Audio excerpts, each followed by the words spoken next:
राधे राधे दोस्तों, क्या आपने कभी सोचा है आपके बच्चे ने आपको ही क्यों चुना है?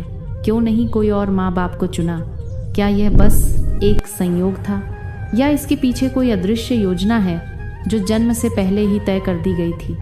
आज हम उन रहस्य को खोलेंगे जो आपकी सोच को गहराई तक हिला देगा, क्योंकि जब आप यह जानेंगे तो आपको महसूस होगा कि जिन रिश्तों को आप बस इस जन्म का रिश्ता मानते थे वो असल में सदियों पुराने रिश्ते हैं। दोस्तों, मैं वनिता आपका हमारे भक्ति बिट्स ठाकुर जी इस चैनल पर स्वागत करती हूँ। दोस्तों, सनातन धर्म कहता है कि धरती पर आने से पहले हर आत्मा अपनी यात्रा खुद तय करती है। वो अपने अगले जीवन के अनुभव को चुनती है, अपना परिवार, अपना समय और अपने संबंध।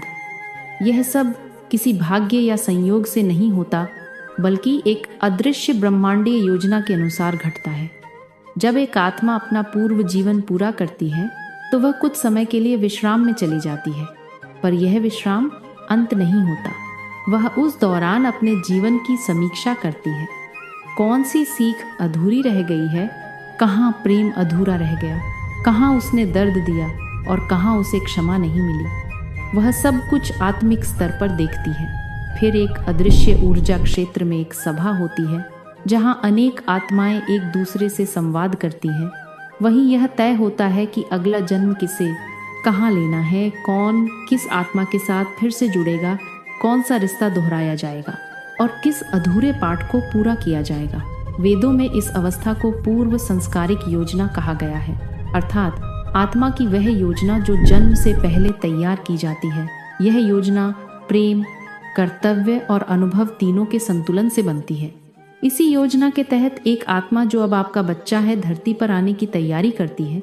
वह अपने आसपास चमकती असंख्य ऊर्जाओं के बीच से आपकी ऊर्जा को महसूस करती है। वह देखती है कि आपकी आत्मा में कौन से अनुभव अधूरे हैं, कौन सी भावनाएं अभी भी उपचार की प्रतीक्षा कर रही हैं और क्या वह आपकी यात्रा में सहायता कर सकती हैं। फिर वह एक निर्णय लेती है, हाँ, इन्हीं के साथ जाना है। यही वह क्षण होता है जब ब्रह्मांड में दो आत्माओं का आत्मिक अनुबंध बनता है।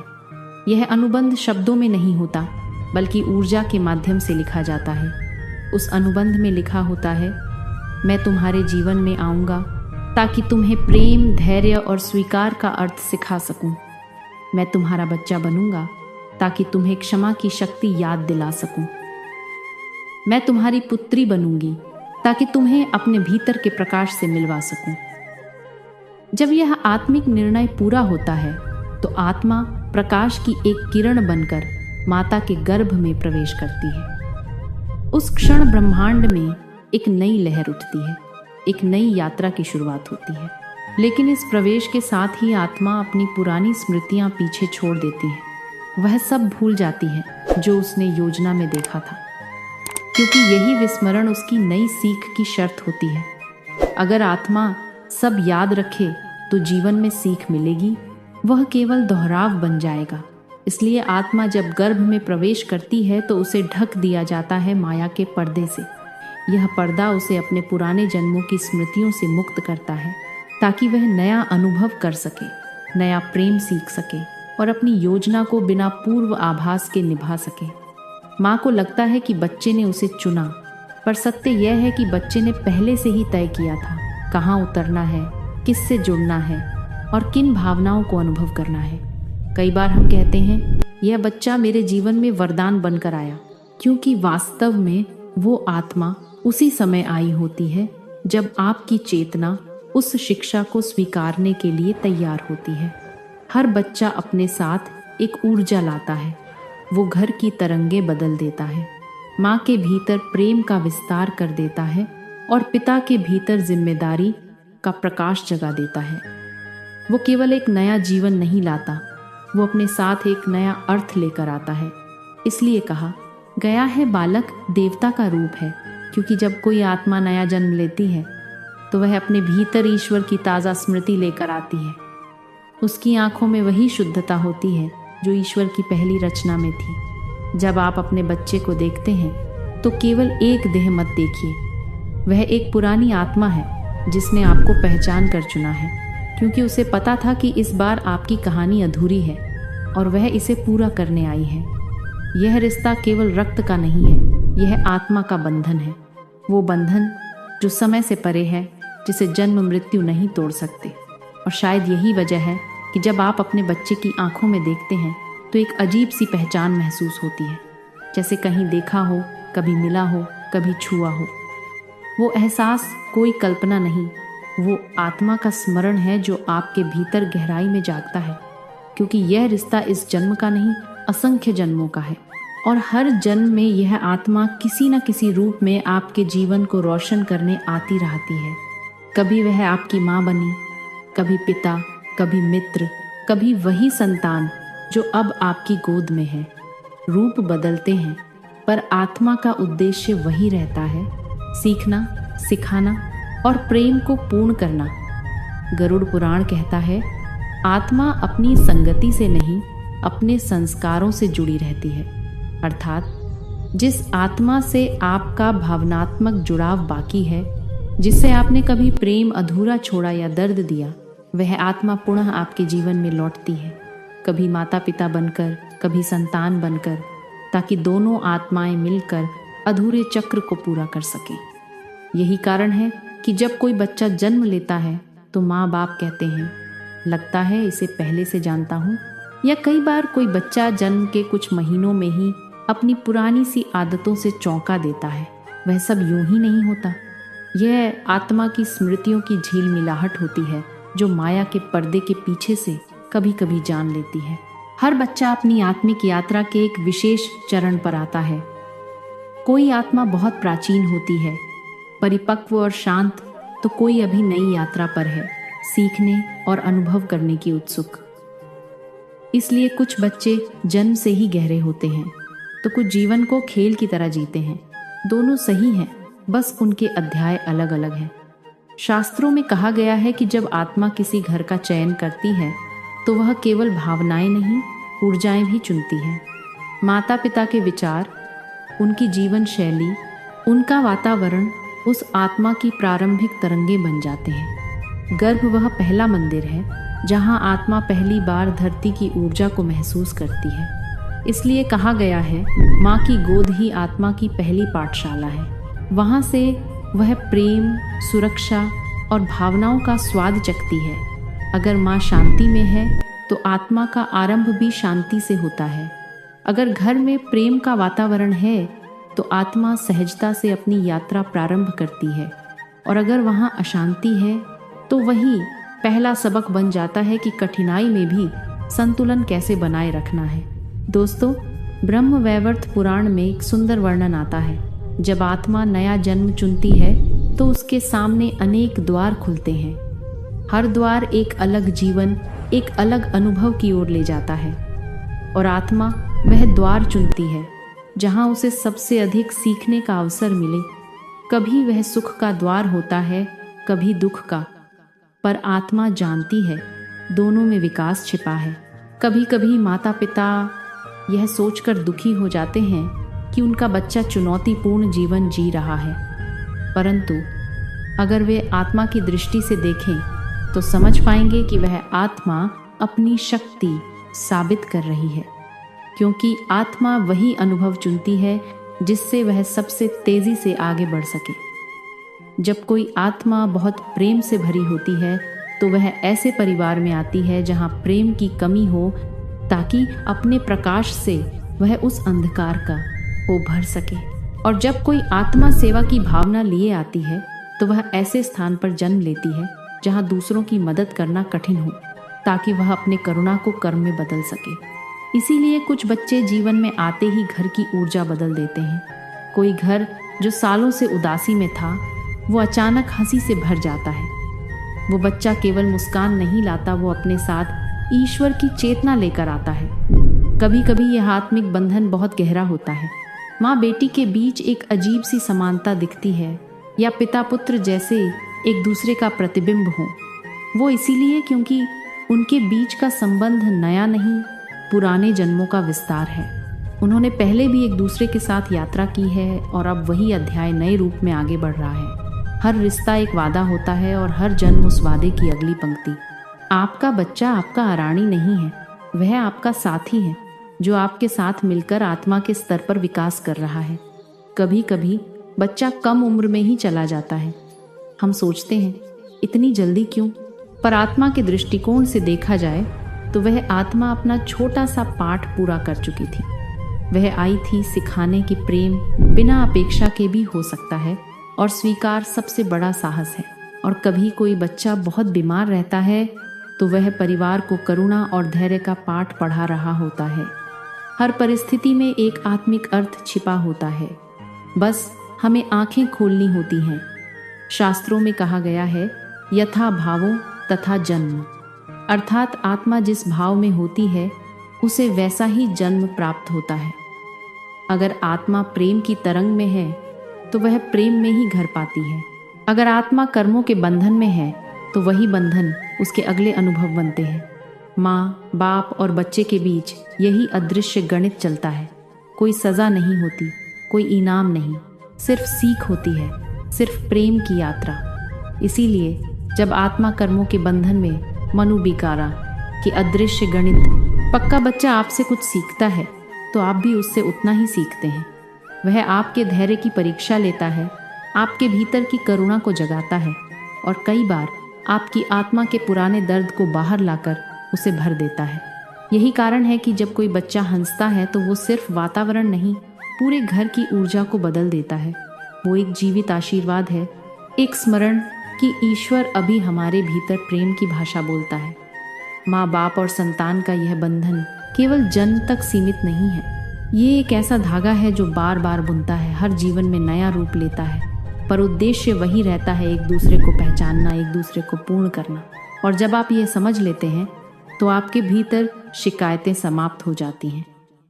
आपको दिखने लगता है कि हर झगड़ा, हर मतभेद, हर खुशी और हर दुख भी उस बड़ी योजना का हिस्सा था जो जन्म से पहले ही लिखी जा चुकी थी। क्योंकि आत्मा कभी गलती नहीं करती, वह वही मार्ग चुनती है जहाँ प्रेम सबसे कठिन होता है, क्योंकि वही प्रेम सबसे सच्चा बनता है। जहाँ कठिनाई होती है वही आत्मा अपने सबसे सुंदर रूप में खिलती है। और यही कारण है कि आत्माएं अकेली नहीं आती, वो समूहों में आती हैं, परिवारों में आती हैं, जिन्हें शास्त्रों में आत्मिक संघ या सोल ग्रुप कहा गया है।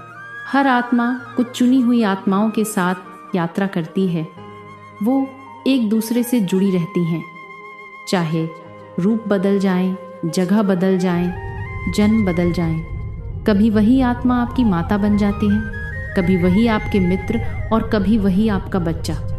यह अदृश्य चक्र चलता रहता है जब तक सब अपनी अधूरी सीख पूरी नहीं कर लेते। कभी आपने महसूस किया होगा, कोई व्यक्ति आपके जीवन में अचानक आया और आपको लगा जैसे बरसों से जानते हैं, या कोई बच्चा जो अभी अभी पैदा हुआ है आपकी आंखों में देखकर मुस्कुराता है, जैसे कह रहा हो, माँ हम फिर मिल गए। वो कोई भ्रम नहीं है, वो पहचान है, वो आत्माओं के बीच का पुराना बंधन है जो नए शरीर में झाग उठा है। उपनिषदों में कहा गया है, यथा बीजन तथा फल, जैसा बीज है वैसा ही फल होता है। इसी प्रकार जैसा संस्कार है वैसा ही परिवार मिलता है, क्योंकि आत्मा उन्हीं लोगों को चुनती है जिनके साथ उसे कुछ सीखना है या कुछ सिखाना है। हर रिश्ता, चाहे वो सुख का हो या दुख का, विकास का माध्यम होता है। कोई बच्चा अपने माता पिता को क्षमा करना सिखाने आता है तो कोई उनके भीतर का खोया हुआ प्रेम जगाने, कोई आत्मा माँ के भीतर छिपी शक्ति को बाहर लाने आती है तो कोई पिता के भीतर के भय को मिटाने। हर आत्मा एक उद्देश्य लेकर आती है और जब वह उद्देश्य पूरा हो जाता है तो वह रिश्ता बदल जाता है, कभी समाप्त होकर, कभी मौन होकर, पर आत्मिक स्तर पर वो संबंध कभी नहीं टूटता। शिव पुराण में एक कथा आती है। एक संत ने भगवान से पूछा, प्रभु, माता पिता और संतान का रिश्ता इतना गहरा क्यों होता है? भगवान मुस्कुराए और बोले, क्योंकि वे एक दूसरे को अधूरा छोड़कर जाते हैं ताकि अगली बार लौटकर उसे पूरा कर सकें। यही पुनर्जन्म का रहस्य है। यही कारण है कि हर जन्म पिछले जन्म की प्रतिध्वनि है। कभी कोई बच्चा अपने माता पिता जैसा नहीं होता। वो अलग सोचता है, अलग महसूस करता है। माँ को लगता है कि ये बच्चा किसी और संसार से आया है। वो सच है क्योंकि आत्माएं हमेशा एक ही स्तर पर नहीं होती। कुछ आत्माएं आगे होती हैं, कुछ अभी सीखने के मार्ग पर होती हैं। इसलिए माता पिता और बच्चों के बीच टकराव भी होता है, पर उस टकराव में ही सीख छिपी होती है। वो हमें सिखाता है कि प्रेम का अर्थ सहमति नहीं, स्वीकार है।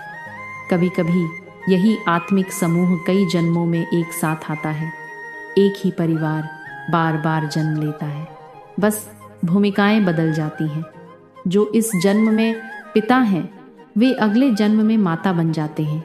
जन्म में पुत्र हो सकते हैं। जो इस जन्म में माँ है वो अगले जन्म में बेटी बन सकती है। और जो इस जन्म में बच्चा है वो कभी गुरु बन सकता है, कभी मित्र। इसीलिए कहते हैं जीवन एक नाटक है और आत्मा बार बार नए पात्र निभाती है, पर इन पात्रों के पीछे कहानी वही रहती है, विकास की कहानी। हर आत्मा अपने भीतर कुछ अधूरा लिए चलती है और जब वो समूह में आती है तो बाकी आत्माएं उसे पूरा करने में मदद करती हैं। कोई आपके जीवन में आता है और अचानक आपकी दिशा बदल देता है। वो कोई अजनबी नहीं, वो वही आत्मा है जो पहले भी आपके मार्ग में आई थी, बस इस बार उसका कार्य कुछ और है।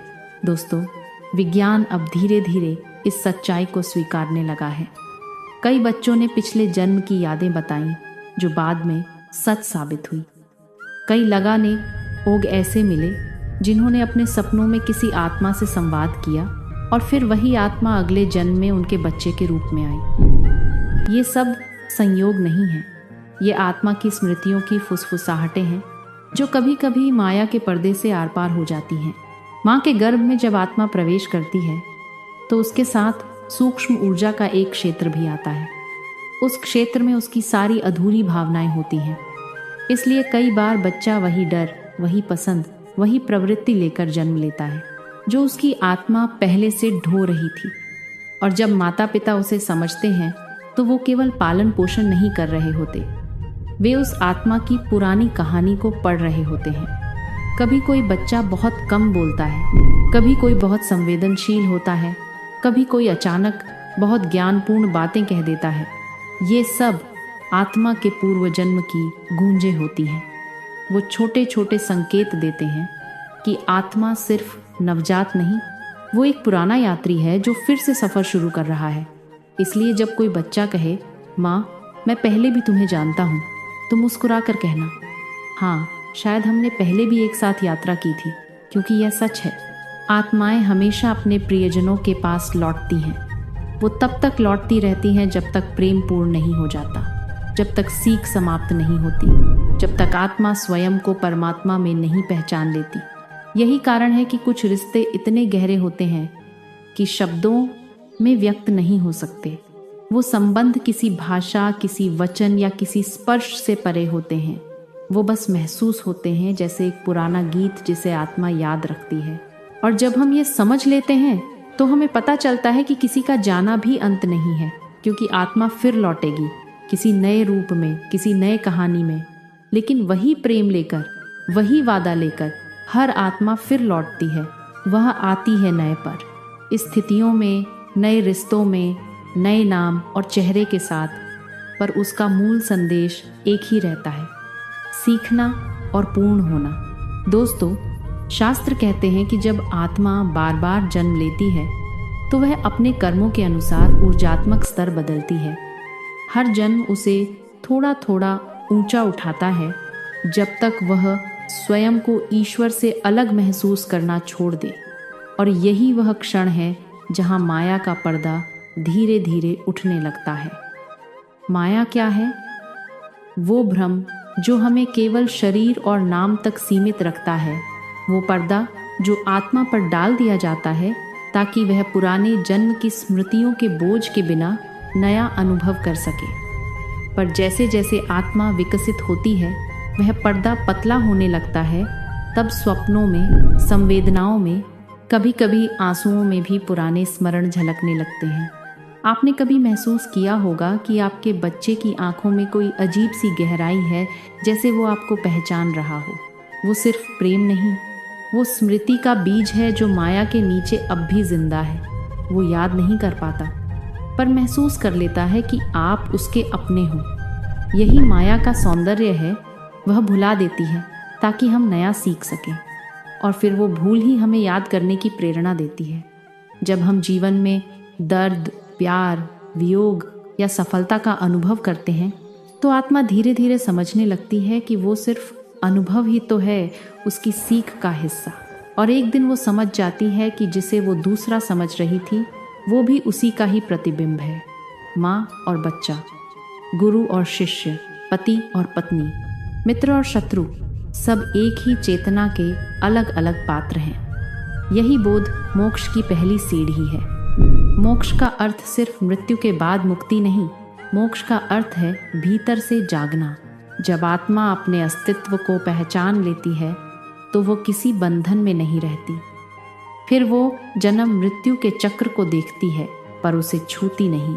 वो जान लेती है कि हर जन्म एक कक्षा था और हर रिश्ता एक पाठ। अब वो आत्मा दूसरों की मदद के लिए लौटती है, उन्हें जगाने के लिए, उन्हें प्रेम का संदेश देने के लिए।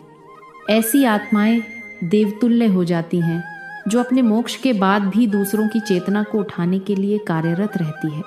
वो माँ की प्रार्थना में, पिता के त्याग में या किसी बच्चे की मासूम हंसी में दिखाई देती हैं। वो हर रूप में उपस्थित रहती हैं। बस हमारी आंखों को देखना सीखना होता है। जब आप अपने बच्चे को देखें तो याद रखिए, वो सिर्फ आपका लालन पालन नहीं मांग रहा, वो आपको जगाने आया है। वो आपको याद दिलाने आया है कि प्रेम ही सबसे बड़ा धर्म है और क्षमा ही सबसे ऊंचा ज्ञान। उसके साथ आपका हर क्षण एक आत्मिक अनुभव है जो आपके अंदर के ईश्वर को जागृत कर रहा है। इसलिए जब जीवन कठिन लगे तो आसमान की ओर देखिए, वो आत्माएं अभी आपके साथ हैं। वो आपकी हर प्रार्थना सुनती हैं, हर आंसू महसूस करती हैं, क्योंकि उनके लिए समय नहीं रहता, दूरी नहीं रहती, उनका प्रेम अनंत हो चुका है। जब हम इस सत्य को स्वीकार कर लेते हैं तो जीवन का हर पल पवित्र हो जाता है। फिर मृत्यु भी डर नहीं लगती, क्योंकि हम जान लेते हैं कोई कभी छूटता नहीं। हर मिलन, हर विचोह, हर आंसू एक नए अध्याय की शुरुआत भर है। और जब अगली बार आप अपने बच्चे की आंखों में देखें तो याद रखिए, वो आंखें सिर्फ इस जन्म की नहीं हैं, वो उन आत्माओं की कहानी कह रही हैं जो सदियों से साथ चल रही हैं, एक दूसरे को पूर्ण करने के लिए, एक दूसरे को जगाने के लिए। यही जीवन का सबसे बड़ा रहस्य है।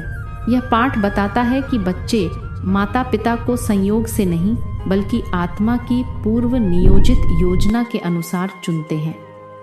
आत्मा जन्म से पहले अपने परिवार, समय और संबंधों का चयन करती है और जन्म के समय अपनी पूर्व स्मृतियों को भूल जाती है ताकि नया अनुभव प्राप्त कर सके। बच्चे माता पिता के जीवन में प्रेम, क्षमा और धैर्य की शिक्षा लेकर आते हैं और ये संबंध केवल इस जन्म का नहीं बल्कि अनेक जन्मों का होता है। शास्त्रों के अनुसार आत्माएं पुनर्जन्म के चक्र में अपने अधूरे कर्मों और भावनाओं को पूरा करने के लिए बार बार मिलती हैं। बच्चे के जन्म से परिवार की ऊर्जा बदलती है और वे आत्मिक स्तर पर जुड़े होते हैं। जीवन के दुख, सुख और संघर्ष सभी आत्मा की सीख का हिस्सा हैं। अंत में जीवन और मृत्यु केवल यात्रा के चरण हैं और सच्चा मोक्ष आत्मा की जागरूकता में है कि हम कभी अलग नहीं थे, न कभी अलग होंगे। हम सभी एक ही स्रोत के अंश हैं, एक ही प्रकाश की चिंगारियां। और जब यह बोध हो जाता है तभी सच्चा मोक्ष मिलता है, जहां न मृत्यु रहती है न जन्म, सिर्फ शांति रहती है।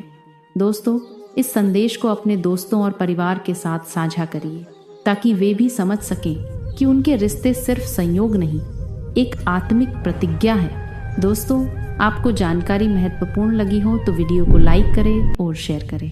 धन्यवाद।